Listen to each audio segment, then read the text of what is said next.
यहां पर हिंदी माध्यम से मेरा मतलब ये है, वो विद्यार्थी, वो स्टूडेंट्स जो इस एग्जाम को भी हिंदी में देने वाले हैं, वो अपनी तैयारी को किस तरीके से अप्रोच करें, कौन कौन से ऐसे क्वेश्चंस हैं, कौन कौन सी ऐसी सावधानियां हैं जिनका उन्हें ध्यान रखना पड़ेगा। जीवन का ना एक सिद्धांत मान के चलो कि डिसीजन लेने के पहले उसको 1000 बार क्वेश्चन करो। जब आपने डिसीजन लेना है कि भाई पानी में उतरूं कि ना उतरूं, तो उसको 1000 बार क्वेश्चन करो कि उतरना चाहिए कि नहीं उतरना चाहिए। पर एक बार पानी में उतर गए, तब दिमाग में कोई डाउट मत रखो कि यार पानी में उतर के कोई गलती तो नहीं करनी। एक नेगेटिव एनालिसिस है ना, नकारात्मक डिस्कशन, चर्चाएं जो आती रहती हैं, सबसे पहले इनको पढ़ना, देखना, सुनना, ये सारी चीजें आप बंद कर दो। यार ये जो है हिंदी मीडियम से तो किसी का सिलेक्शन नहीं होता, हिंदी मीडियम से ढंग के लोगों का सिलेक्शन होता है।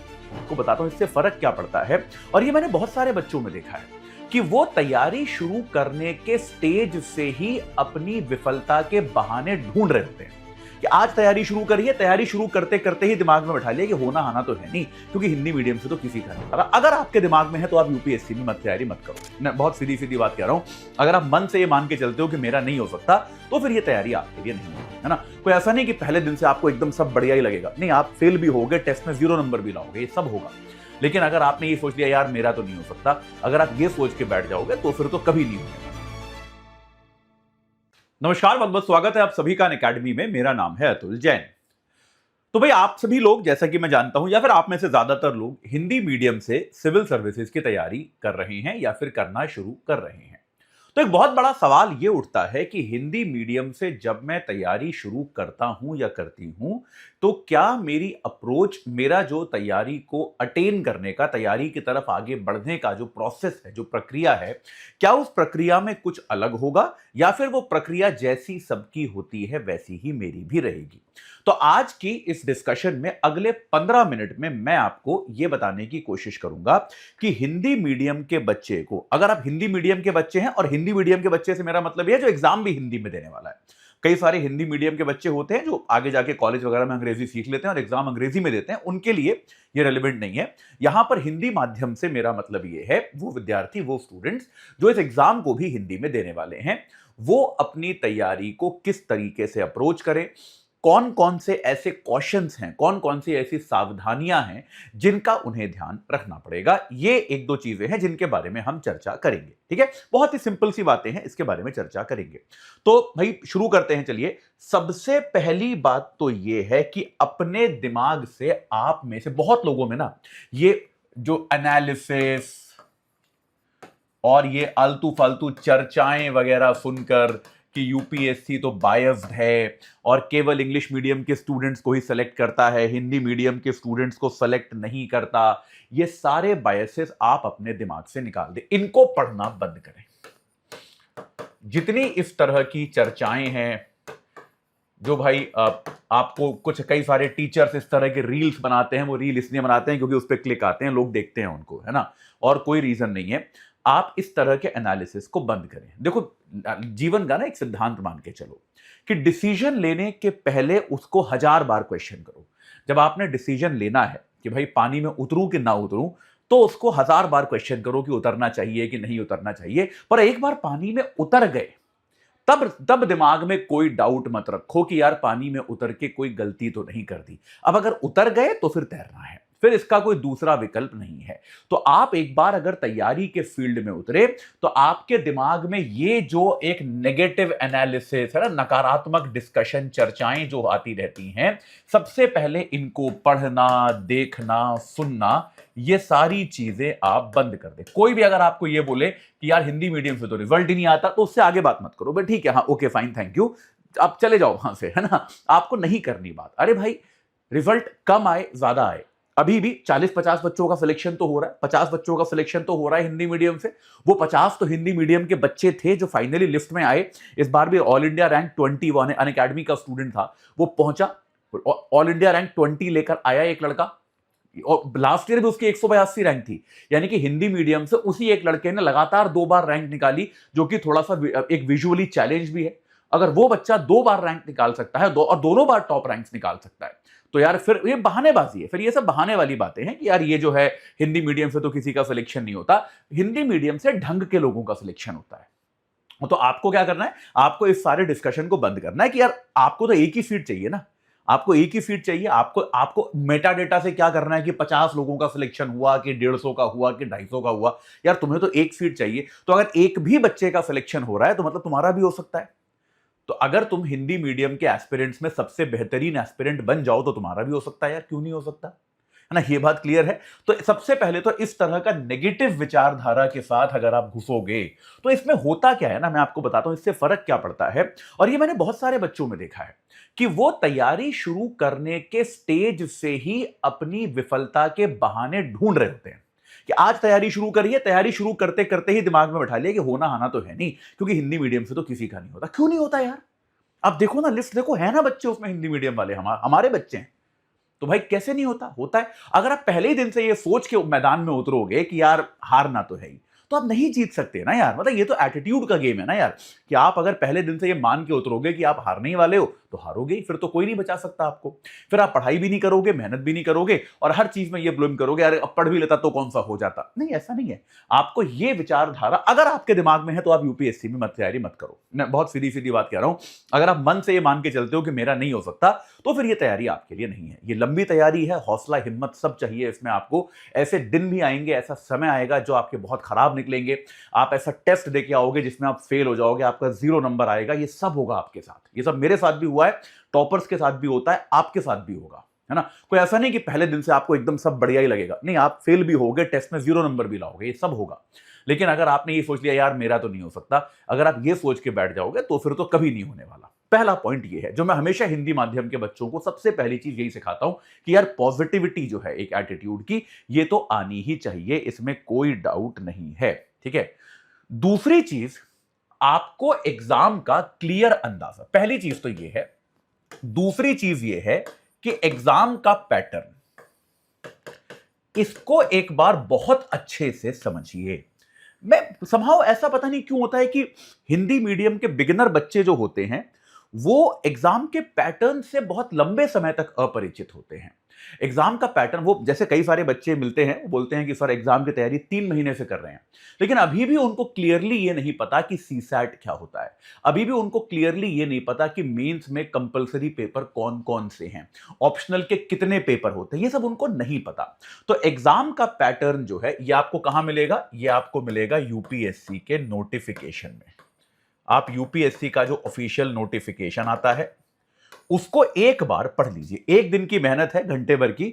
आप उसका समझ लीजिए कि भाई इसके जो 3 स्टेजेस होते हैं, आपका प्रीलिम्स है, आपका मेंस है और आपका इंटरव्यू है।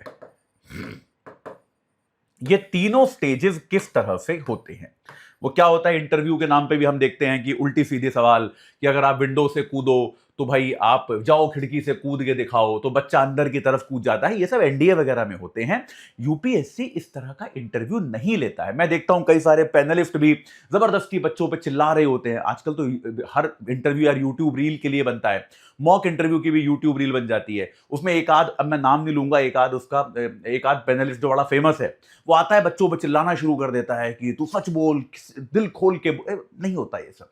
आपको समझदारी भरी बातें करनी होती हैं, कोई आप पे नहीं चिल्लाएगा। बहुत अच्छे से, आराम से, प्यार से, सम्मान से आपसे बात की जाती है, ठीक है? ऐसे ही प्रीलिम्स में सीसैट जो होता है उसमें मैथ भी आता है, इंग्लिश भी आता है। हुआ है थोड़ा कि बहुत कठिन आता है, कठिन आ भी रहा है, मैं मना नहीं करूंगा इस बात से, लेकिन कुछ क्वेश्चंस आसान भी होते हैं। सारे क्वेश्चन ऐसे नहीं होते कि भाई एकदम वो किसी कैट लेवल के पूछ लिया और आपसे होंगे नहीं। आसान क्वेश्चंस भी होते हैं। तो एक बार देखिए, एक बार पैटर्न को देखिए, एक आध साल का पेपर देखिए, उस पर दिमाग लगाइए, विचार कीजिए, सोचना समझना जो है वो शुरू कीजिए, ठीक है? पहली। दूसरी चीज ये है। तीसरी चीज आपको क्या करनी है? आपको हर विषय की एक स्टैंडर्ड बुक चयनित करनी है। अब इसमें आपको थोड़ी दिक्कत आ सकती है। एक स्टैंडर्ड पुस्तक, और मैं यहां पर एक शब्द को बहुत जिम्मेदारी से लिख रहा हूं कि किसी भी सब्जेक्ट की 2 किताबें मत खरीदो, हर विषय की एक किताब खरीदो। जैसे पॉलिटी की ऑब्वियसली आप लक्ष्मीकांत खरीद लो। अगर आप सेल्फ स्टडी कर रहे हो, जैसे आप इंडियन पॉलिटी की एकदम अनडिस्प्यूटेड किताब है, आप लक्ष्मीकांत खरीद सकते हो। हिंदी में आती है। लक्ष्मीकांत में हिंदी में गलतियां भी कम है। मैं, ये बहुत दुर्भाग्य की बात है, क्योंकि क्या होता है, सारे लेखकों ने पहले किताबें अंग्रेजी में लिखी और फिर वो गूगल ट्रांसलेट या कुछ ट्रांसलेट का यूज करके इनको हिंदी में अनुवाद किया। तो उससे दिक्कत क्या है, हिंदी अनुवाद में लगभग सारी किताबों के गलतियां हैं, लेकिन कम गलतियां, लक्ष्मीकांत में अपेक्षाकृत बहुत कम गलतियां हैं। तो आप पॉलिटी की जैसे लक्ष्मीकांत ले सकते हो। एथिक्स की लेक्सिकॉन आती है, वो भी आपकी हिंदी में आती है, लेक्सिकॉन आपको हिंदी में मिल जाएगी, आप ये ले सकते हो। आपका अब क्या बोलते हैं, इसमें आपका हिस्ट्री में आपको स्पेक्ट्रम मिल सकती है, ठीक है। और आपको इकोनॉमिक्स में आपको क्या मिल सकती है, आपको रमेश सिंह मिल सकती है हिंदी में। हालांकि बहुत अच्छी किताब नहीं है वो, लेकिन तब भी आपको स्टैंडर्ड बुक तो मानी ही जा सकती है, इसमें कोई डाउट नहीं है। तो इस तरह की किताबें जो है वो आप ले सकते हैं, ठीक है। ज्योग्राफी में आप एक एनवायरमेंट में शंकर आईएएस की किताब आती है, ज्योग्राफी में एक आपकी जीसी लियोंग आती है, जीसी लियोंग भी आई थिंक हिंदी में भी आने लगी है अब। तो ये सारी किताबें जो हैं, ये इन मतलब आप एक स्टैंडर्ड किताब चुनें, ठीक है। आप अगर एक से ज्यादा किताबें चुनेंगे तो आप किताबों का अंबार लगाएंगे, किताबों का ढेर लगाएंगे, वो आप कंक्लूड नहीं कर पाएंगे। ये किताबें प्लीज हिंदी की खरीदिए। देखिए होता क्या है, कई बार हमको ऐसा लगता है कि यार इंग्लिश वाली किताबें जो हैं वो ज्यादा स्टैंडर्ड हैं, वो ज्यादा बेहतर हैं, कुछ ज्यादा बेहतर पब्लिशर की किताब आ रही है लेकिन वो इंग्लिश में है तो उसे मत खरीदिए। यार देखो क्या होता है, इंग्लिश पढ़, क्योंकि आप इंग्लिश मीडियम के स्टूडेंट नहीं हो, तो इंग्लिश पढ़ने वगैरह की जो आपकी स्पीड है वो कॉम्प्रोमाइज्ड होगी, उस गति में कमी होगी, इसमें कोई डाउट नहीं है। तो जबरदस्ती आप अंग्रेजी की किताब लाइब्रेरी में रखने के लिए ले रहे हो, लेकिन आप भी जानते हो, मैं भी जानता हूं कि जो लोग नेचुरली अंग्रेजी नहीं पढ़ सकते उनको अंग्रेजी की किताब पढ़ने में कष्ट होता है, ये हमको पता है, वो दिक्कत होती है। तो आप ले लोगे, पढ़ोगे नहीं।